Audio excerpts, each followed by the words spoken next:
जपो रे प्राणी, अब तो सुन ले राम कहानी।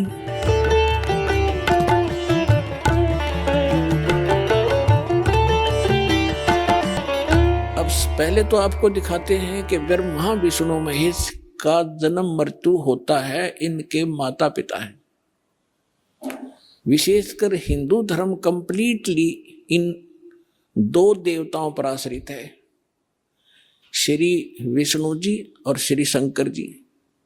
उसके बाद तो फिर जैसे भी हमें ज्ञान मिलता गया, बिखरता गया, कोई हनुमान पूज रहा है, कोई शेरा वाली का चिपट रहा है, कोई और काली माई का ही लगा हुआ है पूजा में, और फिर और नीचे सत्र में आगे हम खेत अपने कहीं 4 ईंट लगाई उसमें मत्था टेकन लाएंगे, या कोई मंदिर मस्जिद गुरुद्वारे बना कर वहां परमात्मा खोजने लगे। लेकिन मुख्य रूप से हिंदू धर्म के लोग श्रद्धालु श्री विष्णु जी और श्री शंकर जी को सुप्रीम मानकर पूजते रहे। और हमें यह बताया गया था इनके कोई माता पिता नहीं, केवल ब्रह्मा जी की मृत्यु बताते थे। आयु फिक्स थी कि 100 वर्ष की आयु होती है, फिर अपने आप पैदा हो जाता है। और ये तीनों देवता स्वयंभू हैं, ऐसी बकवाद सुना रखी थी हमारे। अब हमारे सदग्रंथ क्या बताते हैं, उनकी जीवनी क्या बताती है, उनकी इतिहास क्या बताता है, जिन सदग्रंथों को हम सच माना करते थे। देखिएगा, श्रीमद् देवी भागवत 3रा स्कंद,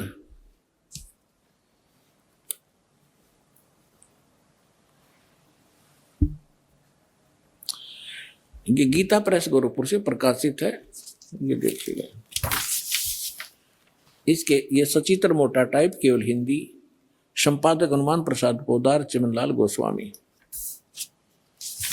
और ये यहां से प्रकाशित है, मुद्रित और प्रकाशित। ये गीता प्रेस गोरखपुर से है। गीता भवन कार्यालय कोलकाता का संस्थान, गीता प्रेस गोरखपुर। इसके 123 पृष्ठ पर ले चलते हैं आपको, बिल्कुल 2 मिनट में सारी कहानी समझ में आ जाएगी। 123 पृष्ठ पे ये 3रा स्कंद। भगवान विष्णु अपनी माता दुर्गा की महिमा स्तुति करते हुए, उनकी स्तुति करते हुए बोल रहे हैं, तुम शुद्ध स्वरूपा हो, यह सारा संसार तुम इसे उद्भासित हो रहा है। मैं ब्रह्मा और शंकर, हम सभी तुम्हारी कृपा से विद्यमान हैं। हमारा आविर्भाव माने जन्म, तिरोभाव माने मृत्यु। हमारा तो जन्म और मृत्यु हुआ करता है, केवल तुम ही नित्य हो, जगत जननी हो, प्रकृति और सनातनी देवी हो। ये प्रकृति शब्द याद रखना कि दुर्गा को प्रकृति भी कहते हैं। जिस समय दास आपको श्रीमद् भगवत गीता में यह सिद्ध करेगा कि ब्रह्मा विष्णु महेश की उत्पत्ति दुर्गा से हुई है और गीता में वर्णित है, उस समय प्रकृति शब्द आपका काम आओगा कि प्रकृति दुर्गा को कहते हैं। गीता के अंदर 2 प्रकृति बताई है, एक तो जड़ जैसे ये अग्नि वायु हवा आदि, और एक चेतन ये दुर्गा प्रकृति है। तो इसलिए कहते हैं तुम आप ही प्रकृति हो। और फिर भगवान शंकर क्या कहते हैं, देखिएगा। भगवान शंकर बोले, देवी यदि महाभाग विष्णु तुम्ही से प्रकट हुए हैं, उनके बाद उत्पन्न होने वाले ब्रह्मा भी तुम्हारे बालक हुए, फिर मैं तमोगुणी लीला करने वाला, क्या मैं तमोगुणी लीला करने वाला शंकर क्या तुम्हारी संतान नहीं हुआ? अर्थात मुझे भी उत्पन्न करने वाली तुम ही हो शिवे। संपूर्ण संसार की सृष्टि करने में तुम बड़ी चतुर हो। इस संसार की सृष्टि, स्थिति और संहार में तुम्हारे गुण सदा समर्थ हैं। उन्हीं तीनों गुणों से उत्पन्न हम ब्रह्मा विष्णु एवं शंकर नियमानुसार कार्य में तत्पर रहते हैं। अपने आत्माओं, इस पवित्र पुराण के चंद पंक्तियों ने 4-5 कंसेप्ट क्लियर कर दिए। नंबर 1, ब्रह्मा विष्णु महेश की जन्म मृत्यु होती है, ये अविनाशी नहीं है। दूसरा ये कर दिया कि दुर्गा प्रकृति को कहते हैं।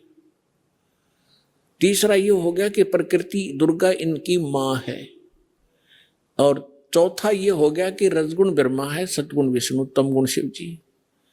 और पांचवा ये हो गया कि ये भगवान केवल वर्क डन दे सकते हैं, जैसा जिसका कर्म है इसमें ये कोई परिवर्तन नहीं कर सकते। ये इससे सिद्ध हो गया। अब ये सिद्ध हो गया कि ब्रह्मा विष्णु महेश नाशवान है।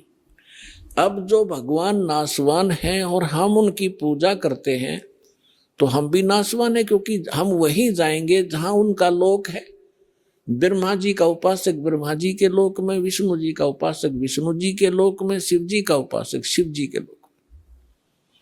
और ये भगवान नाशवान है और इनकी भी मृत्यु होगी, इनका लोक भी नाश होगा, तो फिर हम भी गए जन्म मृत्यु में। यानी हमें कंप्लीट मोक्ष नहीं हुआ, संपूर्ण मोक्ष नहीं हुआ। कौन सा मोक्ष? श्रीमद् भगवत गीता अध्याय नंबर 15 के श्लोक नंबर 1 से 4 में कहा है कि ये ऊपर को जड़ और नीचे को तीनों गुण रूपी शाखा वाला संसार रूपी वृक्ष है।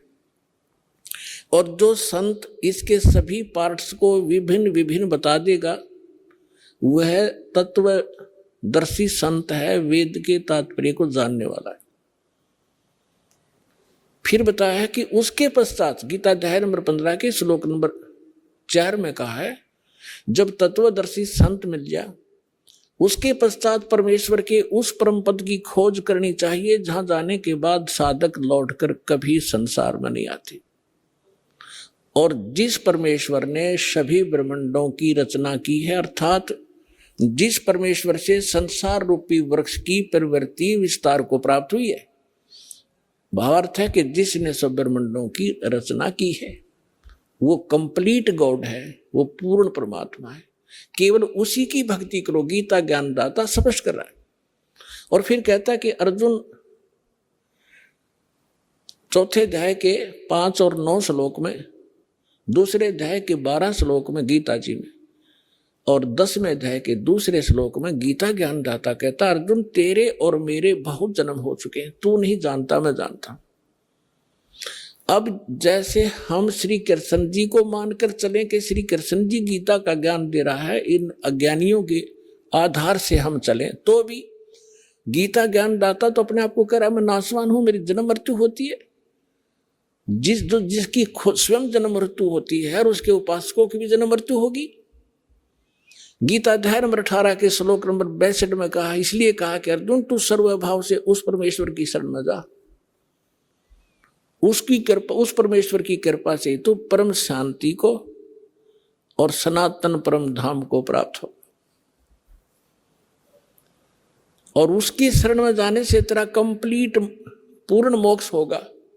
आप सुन रहे थे जगत गुरु तत्वदर्शी संत रामपाल जी महाराज जी के मंगल प्रवचन। अधिक जानकारी के लिए विजिट कीजिए हमारी वेबसाइट www.jagatgururampalji.org। संत रामपाल जी महाराज जी के शुभ आशीर्वाद से पूरे विश्व भर में 500 से भी ज्यादा नाम दीक्षा केंद्र हैं, जिन पर संत रामपाल जी महाराज जी द्वारा ऑनलाइन निशुल्क नाम दीक्षा दी जा रही है। अपने नजदीकी नाम दीक्षा केंद्र का पता करने के लिए संपर्क करें 8222880541।